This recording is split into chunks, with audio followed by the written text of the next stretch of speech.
avenue Parc de Tucson, résidence du prophète William Branham. Frère Green, je dois quitter Tucson avec la famille ce 18 décembre pour Jeffersonville. Mais ce 18 décembre... Billy Paul vivait aussi à Tucson avec son épouse Lois et leurs 2 fils. Becky, qui était âgée de 19 ans, était désormais fiancée à George Smith. Sarah avait 14 ans et Joseph le cadet en avait 10.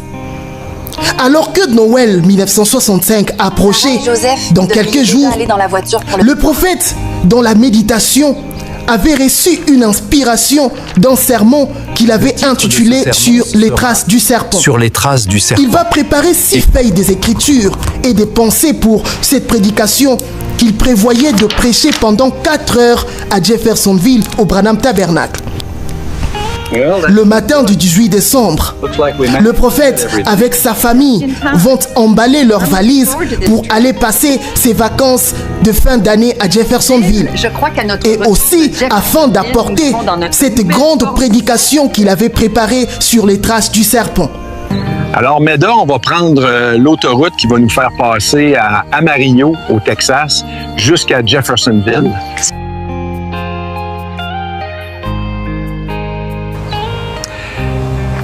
Billy, je demandais à Becky de rester pour finir le déménagement vers notre nouvelle maison. Branham, sa femme, Sarah et Joseph vont embarquer dans la Ford Station Wagon. Billy Paul avec son épouse Lois vont être dans leur Chevrolet rouge. C'est vendredi 18 décembre 1965, à 6 heures du matin, le prophète va quitter la ville de Tucson en compagnie de sa famille, à l'exception de Becky Branham qui était fiancée à George Smith. Il devait parcourir aux environs de 2800 km de la ville de Tucson jusqu'à Jeffersonville. 6 heures du matin, le voyage commence. Le prophète devait effectuer environ 2800 km pendant 1 jour et demi, voire 2 jours, avec arrêt de Tucson à Jeffersonville. Ils vont rouler sur la grande autoroute de Tucson toute la matinée et aux alentours de 12 heures, après 6 heures de marche, ils vont s'arrêter dans un restaurant à Clovis dans l'État du Nouveau-Mexique. Après avoir sorti de ces restaurants, le prophète va faire un geste extraordinaire. Il va demander à son fils Joseph Branham de changer de véhicule et d'aller continuer le voyage dans le véhicule de Billy Paul, une chose qu'il n'avait jamais fait auparavant. Ils vont reprendre la route tous les après-midi.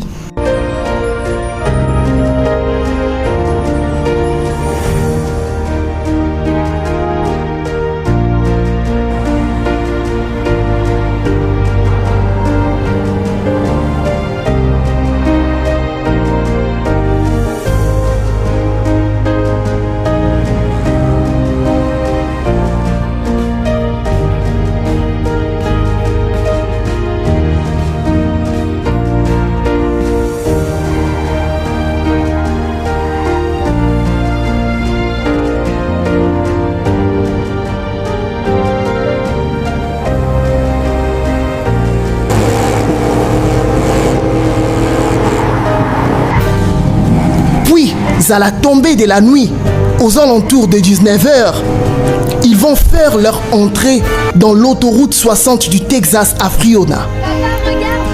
Pendant ces temps, à Tucson, ce soir-là, Becky Branham ainsi que son fiancé George Smith devraient être reçus chez le révérend Perry Green dans sa maison de Tucson.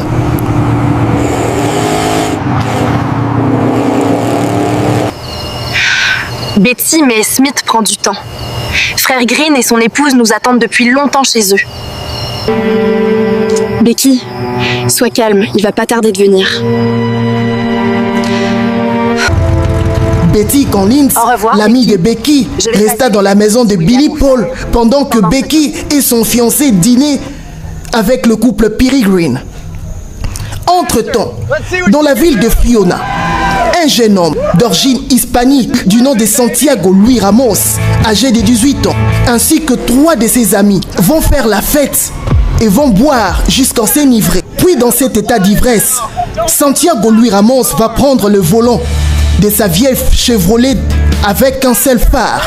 Il va se mettre à rouler à contresens en zigzagant sur l'autoroute 60 de Friona. La voiture de Billy Paul va dépasser la voiture du prophète en vitesse. Pendant que Billy Paul roulait, il va apercevoir devant lui un seul phare allumé qui fonçait droit vers lui. Dans un premier temps, il va s'imaginer qu'il s'agissait d'une motocyclette. Mais tout de suite, il va réaliser qu'il s'agissait d'une voiture. Billy Paul va échapper de justesse à la dernière seconde et va éviter la voiture. Pensant que son père qui était derrière, étant expérimenté comme chauffeur, va aussi s'en sortir.